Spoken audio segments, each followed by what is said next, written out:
This is Ashton here. So today finally I'm going to release this project to you. So this is not a live coding project. So in this project, I'm not going to show you how to build this tool. I'm going to introduce this tool to you so you can use it directly. And I think I covered most of them in previous videos. I think in the live coding part, I released two series, one about the CRUD application and another one I think it's similar stuff like this. So let me show you what I did here in this application. And this application is approval application. Okay, so here, so first of all, I have a backend like a database. Here I have a user table. So for now, I only have one user, which is the admin user. So you need to have one admin user, and here is a password to log into the system. So let's try to grab this email address and the password. So we can log into our system like this. So here is our dashboard, and here is your application, and here you have your navigation like this. So first of all, let me introduce you this user's application. So for this user's application, only the admin users have access to this user's application like this. And here, so as you can see, I only have one user. What if I'd like to create another user? I click on this create button, and I can select a list of roles. So I'd like to add maybe a manager. The name is Lily Green. Give it a title. Let's say this is a manager, of course. Lily Green. And the phone number. And create this user. And now we have two users in the system. So here, since I'm logged in as myself as admin, so I cannot delete myself from the from this system. So here I can delete the user I just created. I think I can delete Lily from the database. So things like that. So if we go to the database, as you can see, nothing is here. So let's try to create another user. So let's say we have a planner. Let's say name is Lily Green. Give it a title like planner, and Lily Green for the email, and give it a phone number. Create. So as you can see, the item has been created successfully, and it's going to take a while to render the data from the backend. So if you check the database, now I have a planner created and generate a random password for this user.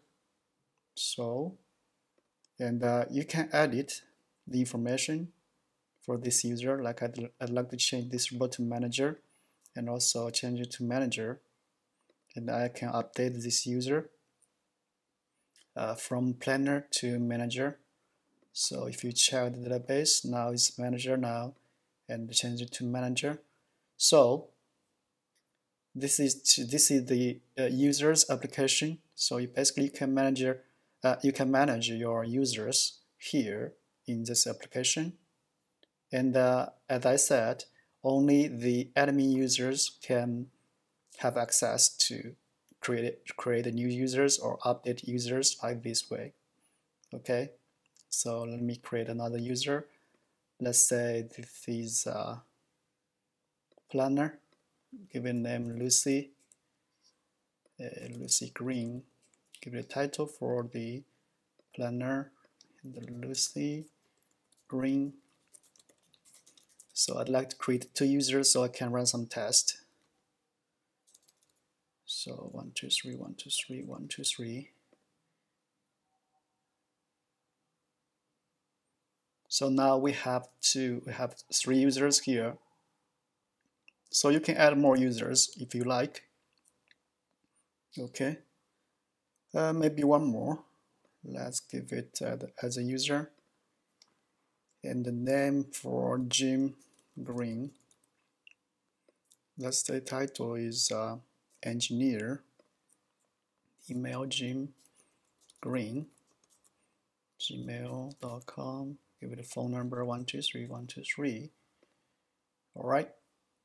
So now we have all of the users created, and then we can move to other part of this application. So we can send approval requests to other users like that. So first of all, let's create a approval request. So go to dashboard. Here you have a button to create a new request.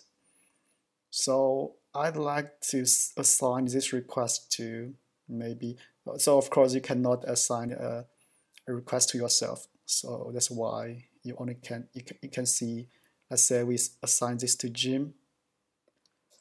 So here you can have multiple approvers in this flow. Okay, so the first one is going to be the first one to approve the request, and if you select the second one, maybe the third one, and let's say this is test. This is a test approval. Okay, just like that. And after I create it, and as you can see, I have one sent. So if I go to send, I have an item like this. So this is the in this sent application, and here is the details about this flow. Since I select Jim as the first one, and Lucy as the second one, and Lily as the last one. So this is how you can create a request. Maybe let's just create one more for rejection, something like that. So let's try to create one more. Let's say to Jim and Lily. So this is a test for rejection.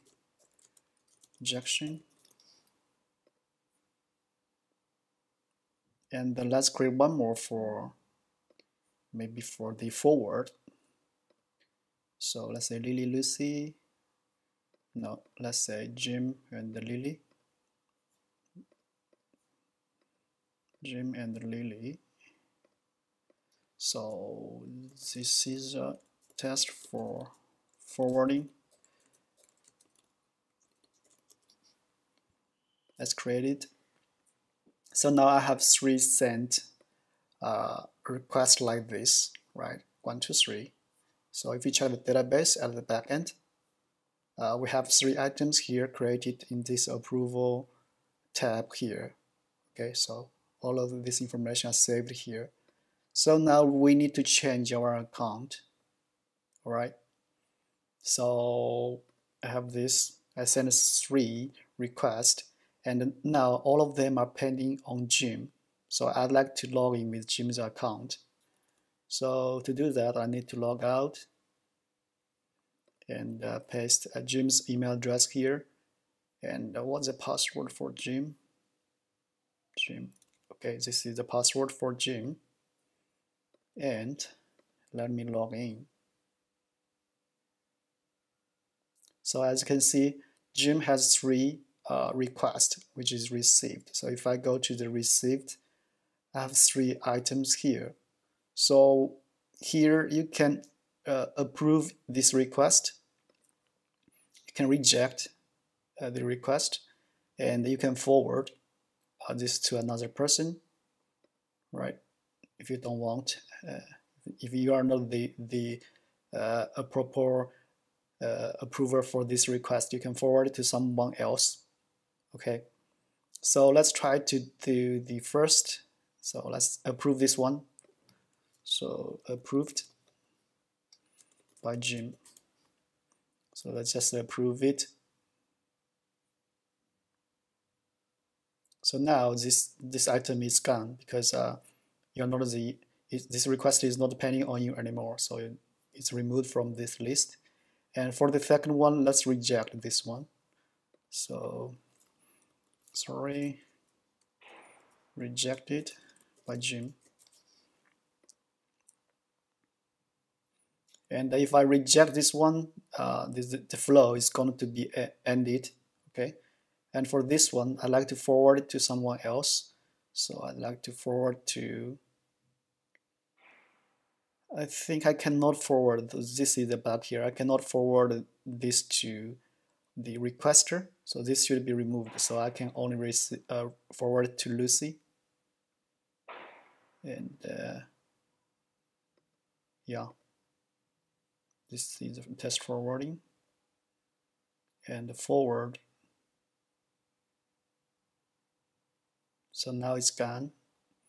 And if you check the summary here, nothing is here. So everything is clear. So if I check,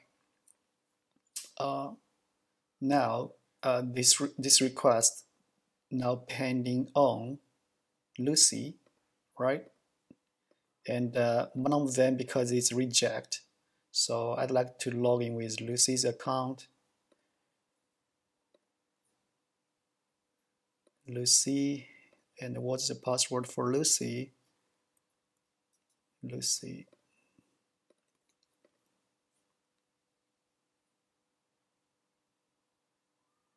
So for Lucy, Lucy has 2 requests. So for the first one, if you try to check this approve box or reject, you can either approve or reject, something like that.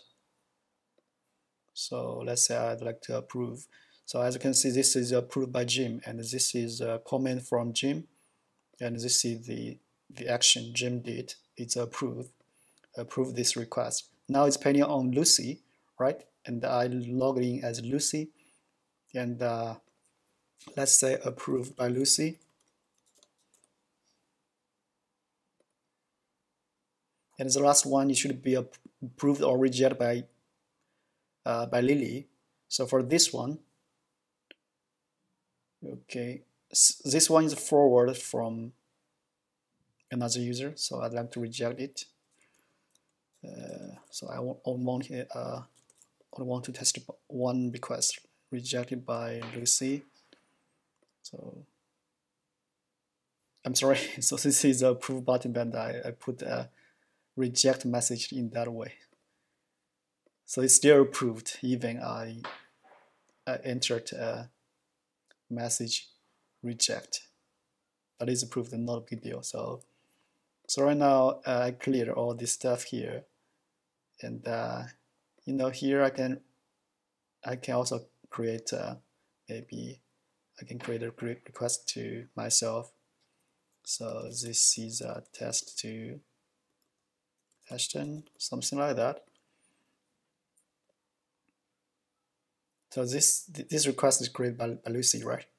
So right now we have a send and to Ashton, to myself, and now I need to log out, and I'd like to log in with Lily, right? So let's log in with Lily. Let's grab Lily's email address and the password. So email address and the password for Lily.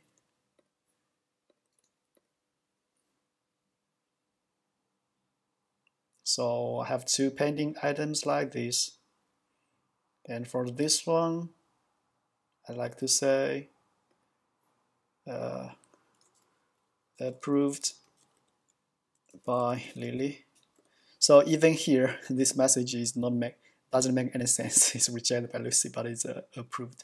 So here it should be should be approved. So maybe we can reject here by Lily. Rejected by Lily. So luckily we have the final person here to reject it. So we can reject it. So, and this one, this is a test approval, so I'd like to approve it. because this is 3 persons in this flow. So Jim approve it and Lucy approve it, and finally, let's say approved by Lily. Let's say approved. And if I go to the history, no data, nothing's here. So if I check the database, so the only pending item here, only open item here is this one. So it's sent by Lucy. And now, since these 3 items are submitted by myself, and this only pending item here is myself, right? So I can log in with my own account. So log out, and with my email address and password, I should be able to see the result. So I have received 1 request, which is from Lucy, and I have 3 history items. It's because they're either closed, they're either rejected or approved. So you can check the result here, like for what reason, which is reject. So here you can see the result. And that is approved by Lucy and rejected by Lily. So you can see the details about the flow like this way, right? And this is the result. And this is about the history. It's basically your request you sent to other people to be approved, and it's closed. For this sent, it's only for the request you sent to other people, but they're not closed. They're basically open. So received is basically a pending request. Right now it's pending on you. So if you check this column here, is pending on. So if your email address is here, you're going to have a pending item like that, like this way, right? So you can, so let's say I'd like to reject it, or I can approve it.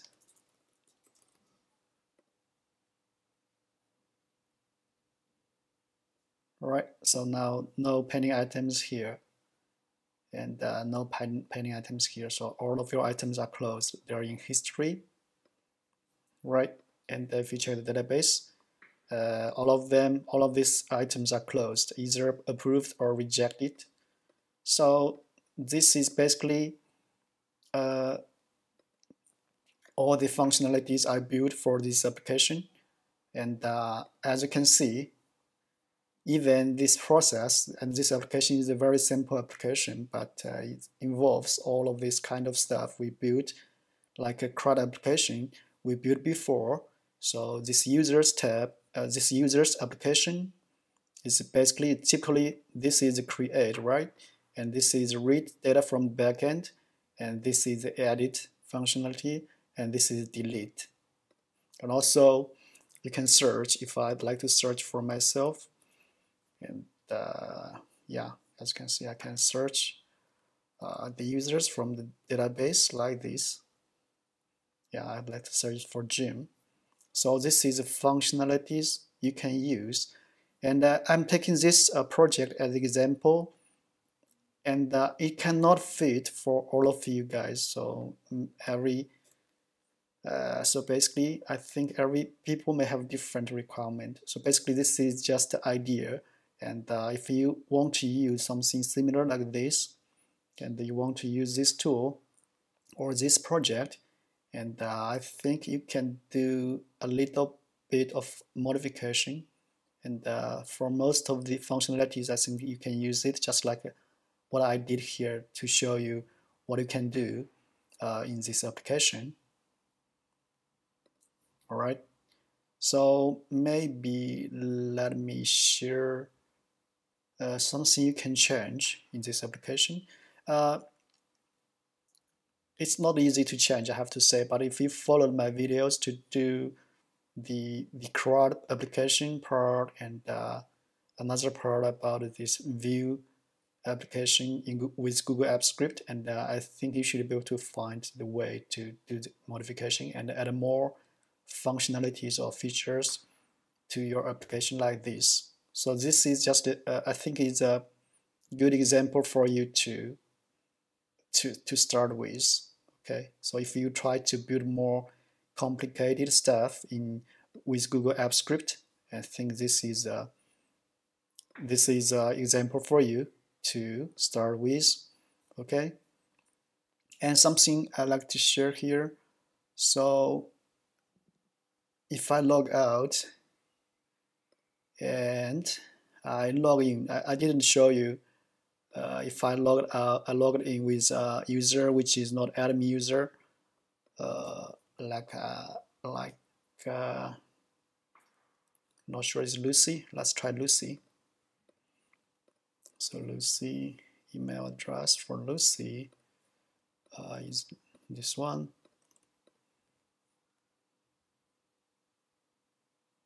So as you can see, you cannot have access to the users. So you want to have this all of this information. So this is basically a basic user. So only admin user can have access to the user's application. So for normal user, they only have the access to this kind of stuff. And I also add a dark mode to this application. So if you like. Okay. So if you want to change something, you also can do some change. Let me show you where you can do it. Like for some part, like let me show you. So if you want to create a new user, I basically have some drop downs here, like these rows here, and the title. So if you want to update this drop down list, you can update them in this file. So go to the script file and go to the, I think it's in this store. Yeah, is this store view/store.html. So here you can find the rows and the title. So the admin is required, so don't change this admin. So you can add more rows if you like. And this is the titles you can for your users. So if you have more titles for the user, you can update here. Okay. Anything else? Yeah, I think that's almost the most important thing I'd like to share. And for a bug I just found, it's in the forward, so I'm going to update it after this video. Okay, so I think that's almost it about this video, and just a very quick demo to show you this new project. Okay, so it's not about the coding, so if you follow the video, I think you should be able to figure out this very easily. Okay, so all of these files are structured very well. Okay, and maybe so basically a view application structured like this. Okay, so basically you have your we have the store, which is for our data. Okay, and we have the router basically to control our routings, like we have some route, like, so as you can see we have a home page, received, sent, history, users, we have our login. So this is about our router. And here if you see a file called view dashboard, so they're basically HTML content for this view, right? For the dashboard, for the history, for the received, sent, users, and this is for Viewify. Okay, so this is about the code. So anyway, I'm going to share this project and I'm going to make it for you to make a copy. So you basically can make a copy of this file and you deploy it as a web application, and you better to remove this data and put your data here at the admin user, and you can start to create new users. Okay, by the way, maybe one last thing I'd like to highlight here. So right now this password is generated automatically. Okay, so if you'd like to send this password to the users, because I didn't do that. I only generated the password. So you can send this manually to the user. You also can create a script to send an email with this password in the email and to this email address, right? So let me show you where you can do it. So basically you go to the backend.gs file and you search for create password.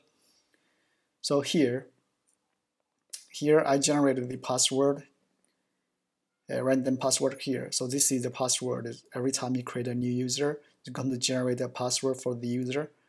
And after you generate this password, here you can send the password, like you can do a Gmail and send email, and you send it to the email address here, and you send the password to the user, right? So you can do this very easily. Because I cannot add all of this stuff to this application because it's going to cost a ton of time to do that, and I don't know what to say because every application have their own stuff, I have to say.